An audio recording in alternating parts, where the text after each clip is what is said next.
Napi naman eh. Kaya namin.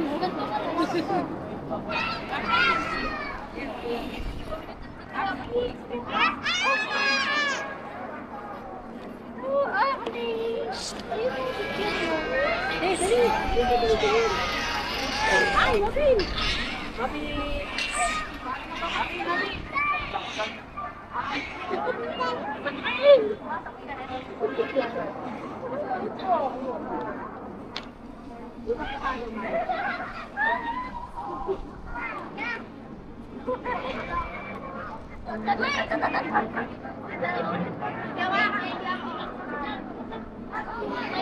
Umiga eh, pwede kang umupo. Ito yung football pitch. Ayan yung football pitch. Pang world class yung ano niya, yung datingan niya. Tapat pati yung mga ginamit na ano, Bermuda grass. Ayan, tingnan nyo guys. May mga upuan na rin sa gilid. Tapos sa kabilang side marami rin. Malawak din siya mga amigo. Tapos mayroon ding parang mga park din doon sa tapat. Parang ganito rin sa dinaanan natin. So paikot kasi siya. Nandun yung entrance banda ron. Tapos ito yung football pitch. Maliwanag to kapag binubuksan yung 4 na ilaw. Isa dito. Ayun isa nakabukas na. Nakapatay yung 2 dito pa. So 3 yung nakapatay. Tapos pwede kang manood dito. Makikita mo naman yung naglalaro dyan sa loob. Ayun o. Ngayon ibon yung naglalaro, yung mga ibon doon sa loob eh. Ang ganda ng ano nila, no, yung sit up, pang world class. World class yung sit up ng ano nila dito, ng football pitch. Tapos pwede ka na rin dumaan dito sa pinakagitna. May mga escalator papasok mismo ng mall. Tapos eto pagpasok mo dito, ang lawak ng ano mga amigo, kaya siyang mag-accommodate ng maraming tao. Especially pag weekend, maraming namamasyal dito. Kasya lahat. Tapos iniisip ko lang, baka mamaya mag-pull-up. Pero siguro hindi na. Maraming tao. Pwede kang mag-banding dito. Pwede mag-date. So tayo wala. Pwede na po tayo. Ayan o, may mga track field. Ito, hindi ka madudulas dahil para siyang sandpaper. Kumakapit sa paa or sapatos. Ito pa, ito yung pinaka last na portion. Pagkatapos natin doon, pababa na tayo. Daming tao.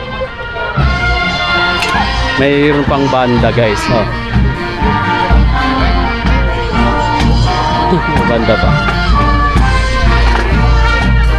Umiilaw po to, itong tatak na MOA paggabi.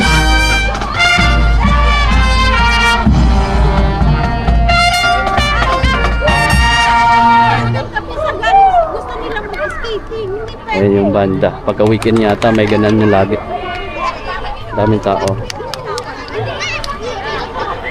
Ayan yung banda. Hindi pa nila pinailaw. Talagang galing pa nila.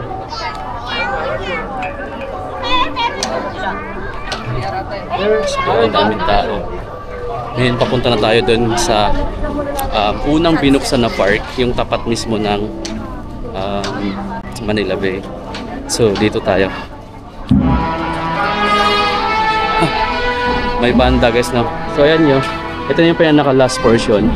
Kapag direkta ka ditong umakyat galing ka sa mall. Pero pagka doon ka naman dumaan sa pinakagilid, ito naman yung pinakauna.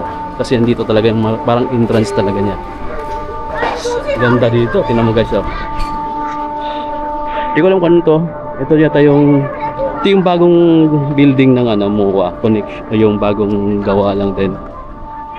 Ba, lawak. Ito nandito, o ano na yan, bubong na yan ng MOA. Tapos ito, ayan yung giant na Ferris wheel dito, mga amigo na may inaumikot. Ayan na. Dito maraming tao kasi tanaw mo dito yung Manila Bay sa part na to. Sana makita nyo pa ng maayos, maliwanag baba. Daming tao sa kalubong natin. Harap ko na lang dito sa camera yung ano, para mas makita guys. example, meron pa lang na diet. Meron pa Tingnan lang. nga. Ganun kadaming tao.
Pababa na tayo ng park, tapos papasok na tayo ng mall. Inikot lang natin yung muwas kaya para makita nyo, di ba? Guys, makita nyo yung tapat, yung dating dagat, puro buhangin na ngayon. Ayan no, yung banda dyan. Ang layo na ng dagat. Ayan. Buhangin na nakikita ko. Tapos na silang nagtagtag ng buhangin. Daming tao guys, no? Ganito pag weekend sa kabilang side. So, ito yung may light. Tapos ito yung fountain. Fountain.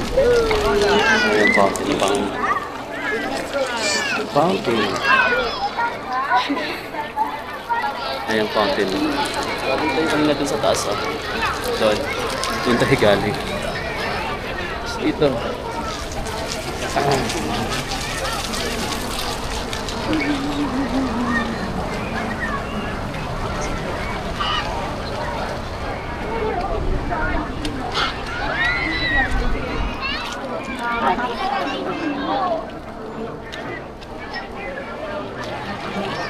So yun na yung dating dagat.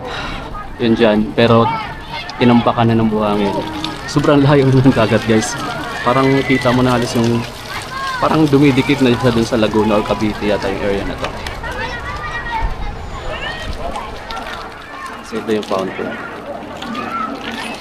Kulay green. Tapos andun sa taas. Mas mahangin sa taas kung gusto mo magpahangin. Likod natin yung Manila Bay. Ayan siya.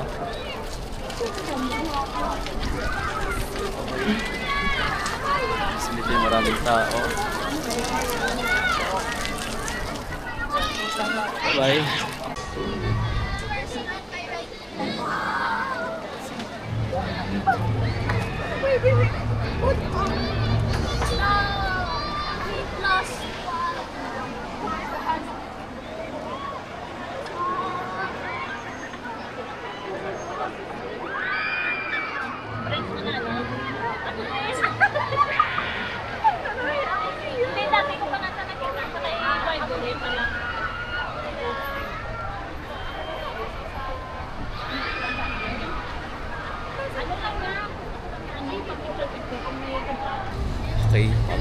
tayo ng park ng Mall of Asia.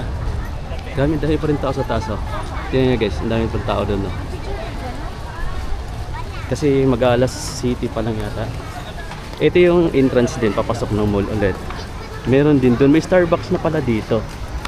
Pwede tayo tumambay sa Starbucks. Mayaman. Kunwari, no? So dito tayo. Tapos dati wala tong Starbucks dito eh. So ngayon mayroon na. Mas maganda kasi dito pagka yung Starbucks dito nakalagay dahil maganda yung malamig yung hangin. Swak na swak. Pero naka-aircon naman yung Starbucks kasi yan may lagay. Dito mga amigo, may CR na.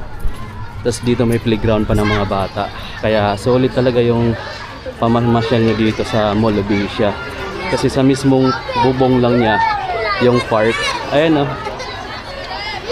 Ayan mga amigo, daming tao. Kanina wala nang tao. Tapos may Starbucks dito. Ganda, pwede ka dito mag-chill, mag-edit ng vlog. Oh, Starbucks. Pasok tayo sa Starbucks naman. Ito yung kabilang side. Daming tao. Ito na yung part na tapat na siya ng Conrad Mall. Ayan yung Conrad Mall. Yeah. Mas malapit na siya sa Ferris wheel. Tapos Starbucks. Wala na. Benta. So wala na. Tapos balik tayo dito sa Starbucks tayo. Pasok tayo sa Starbucks guys na. So yan.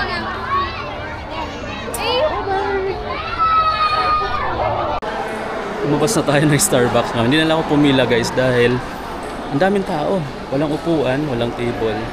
So useless lang din kasi kailangan mo i-take out at dito ka na lang sa labas. Lumabas na lang ako mga amigo. Babalik tayo mamaya after natin pumunta ng Nike Park dito sa Mall of Asia. Balik tayo.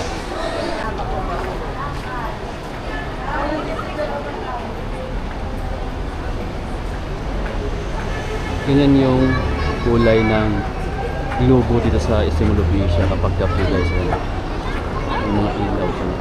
Ikot. Huwag kang iikot muna ha. Ayaw. Ayaw. Ayaw mag-ano. Naglalay siya. Nabot na tayo ng gabi. Ang ganda ng kulay o nag-iiba-iba siya. Pero ang makikita mo dyan is mostly mga advertisement lang. Yan guys oh. So yung mga advertisement ng iba't ibang company. Tapos dito yung pangalan ng Mall of Asia. Diba? So hindi guys, tapos may mga ilaw dyan sa mga puno. Sa baba. May mga tambayan ng upuan. Pwede ka rin dyang umupo.